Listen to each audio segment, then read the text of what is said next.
Carthage Central School District puts a $96 million capital project on the table, and the public's vote comes in just weeks.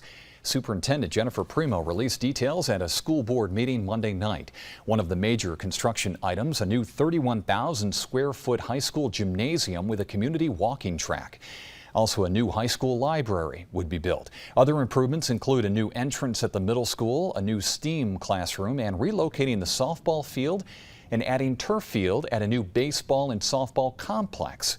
The project would also replace doors and windows on school buildings, with improvements being made to the bus garage as well. Primo says there won't be any additional taxing on school district residents. The vote, though, comes quickly. December 17th is when Carthage School District residents will decide whether or not to pass the $96 million capital project.